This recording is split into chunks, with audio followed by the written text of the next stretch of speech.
We're going on 4 years in a row now of being a test dummy for you guys, going all the way to a 99 layup on a build and letting y'all know if I think it's worth it, but not just 99. We're going to talk about if I think going high layup at all is even worth it in 2K26. Now, I loved my James Harden 99 layup build in 2K24, but when 25 came out, finesse finishing just wasn't it, like most offense on the game, until they dropped a patch in December to increase effectiveness of layups across all difficulties. But I still ended up saying in that video that I couldn't put high layup in the meta, and that it was just simply good if you knew what you were doing. Now into 2K26, where many styles of offense are good again, I believe it raises a great time to do a test and figure out, is layup back like it was in 2K24? Drop a like for me and let's find out.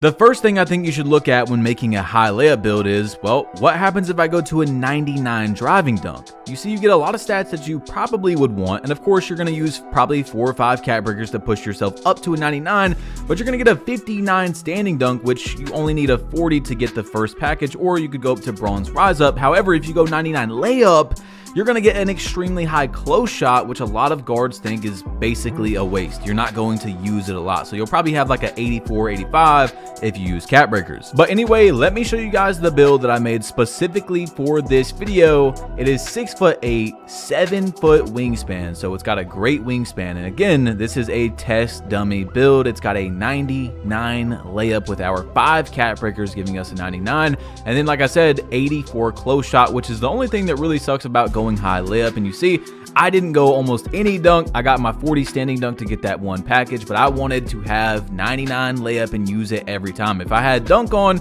I might get a dunk sometimes in traffic. Anyway, 89 mid-range, that gives us the gold set shot that you can max +1, max +2. That's why I'm not really worried about the three-pointer, especially because, you know, I'm running in and I'm trying to get layups. 85 pass act to get bailout. I believe it's very important on a layup build to have bailout, because sometimes you get some slow animations and you're going to want to bail out of some shots. Now 85 ball handle, you guys know you can +1 this and get 86 to get that silver ankle assassin with some cat breakers. And you see, I did not make this build around this many cat breakers because I've got 2 that were wasted right here.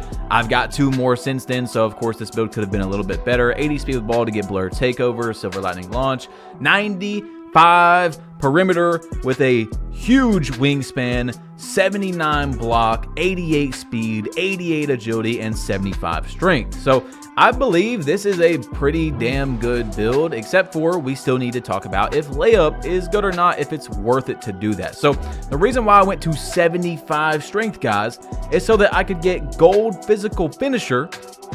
And then you see, I've got it max +2'd. So yes, we've got every single layup badge you could need or want on this game. Legend physical finisher, okay? Legend float game, legend layup mixmaster. We've got it all, as well as, you know, Hall of Fame lightning launch, Hall of Fame dimer. You see I got my bailout on silver. So I believe I crafted something pretty crazy here. And again, this is just to test things out, but let's get into the gameplay. All right, you guys know I love the Rec 5s. Is probably where I'm having the most fun this year. I've got on my jelly takeover, which gives me lethal layup so I can make more contested layups and blah, blah, blah. You already know, right? So on the first offensive possession of the game, I'm going to go down and float that thing from almost 17 feet.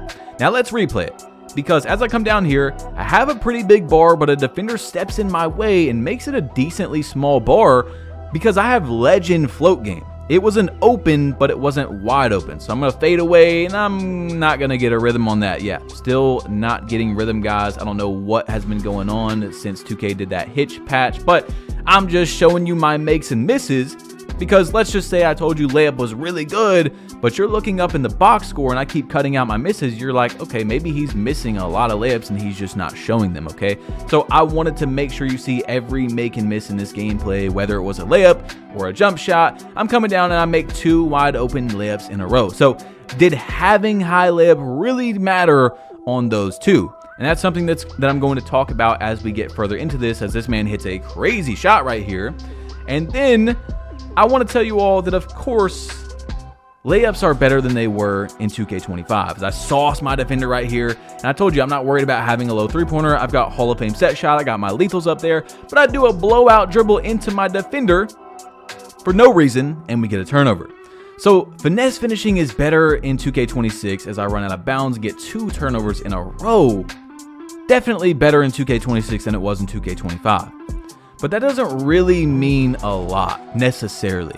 For example, I think 2K26, with all its problems that people have with the game, is a better game than 2K25. As I go for a floater right there, and I do not get a floater. So that's another thing you got to keep in mind with doing those floaters and those, those types of moves is, could you just do a front fade? Do you even need layup for that?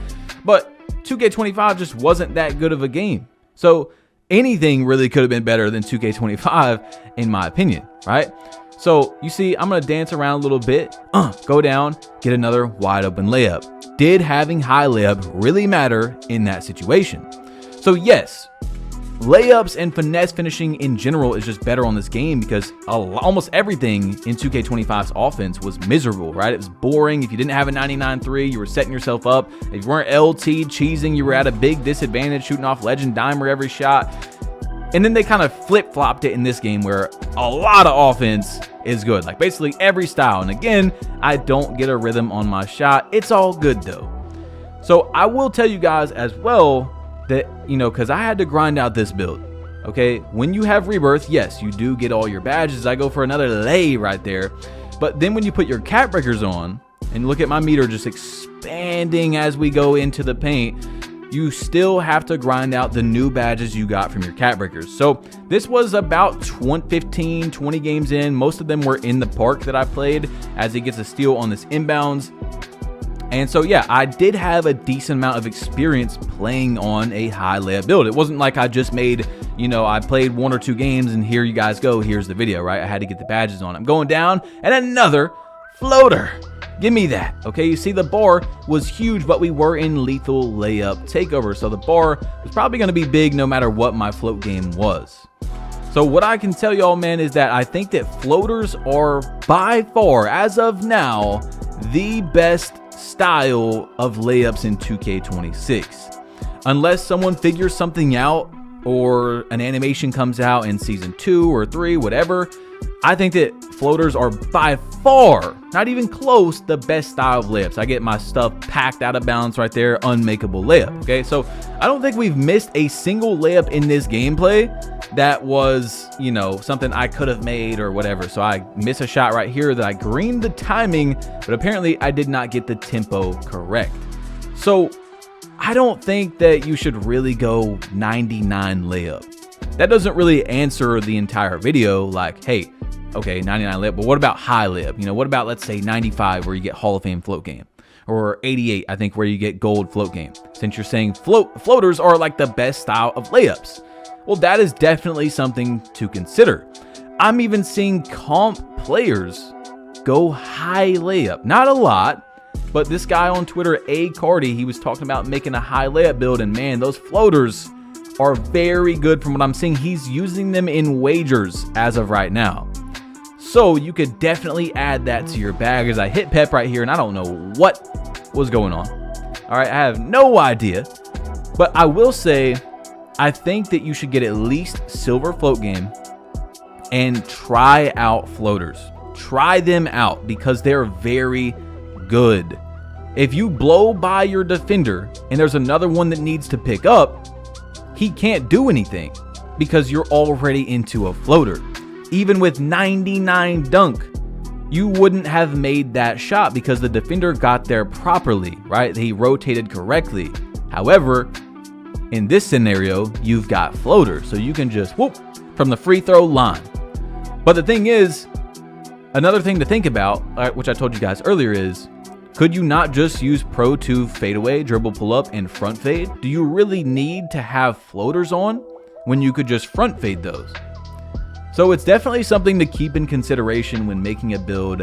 I didn't really get to use a lot of physical finisher because a lot of times when I got past my defender, that was really it. On this game specifically, if you guys have played 2K26, you know what I'm talking about. If you have one step on your defender, it usually says it's an open layup. Maybe not wide open sometimes, but usually open. So do you really need physical finisher when you've got that contact as long as you just see that you're one step in front, you might just want to go dunk, right? There's a lot of scenarios here. It's very hard to tell you, yes, you should go 99 layup. First of all, I don't think anyone should do that to answer that question fully. But is high layup good? I think it is. I honestly think that high layup is definitely something you can have in your bag.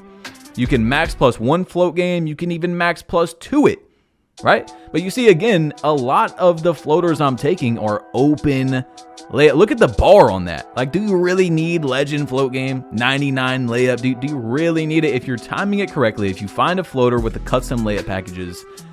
However, there was that first floater in the beginning where I got a pretty small bar and it was just open. So it depends on your build. You know, do you want to save attributes by going a little bit lower? Do you think you're going to be able to time a smaller bar? There's so many, considerations you got to do for your build, right? If you went a little bit lower, could you get that extra block that you want or that extra pass accuracy?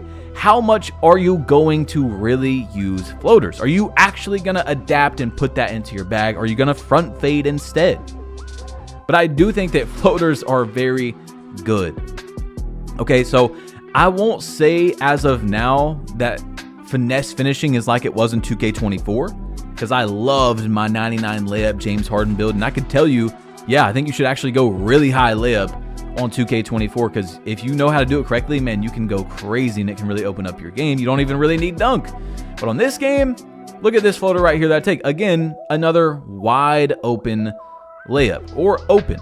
So it's just so many scenarios. Are you playing twos where there's not really many defenders that can pick up? Are you ISOing on the twos where there's definitely not, because then you can just float right over and you don't have to actually have dunk on. You can get one step past your defender and do a floater. So I go 16 for 21 here, guys. If you want to see how to get the max amount of cap breakers on 2K26, click right here, tap right here. It'll take you to that video. You might as well, because I'm leaving. If you're still here and you have any questions, please let me know in the comment section down below. But guys, you might as well, because I'm leaving and I'm out of here. Go to that video. It's important.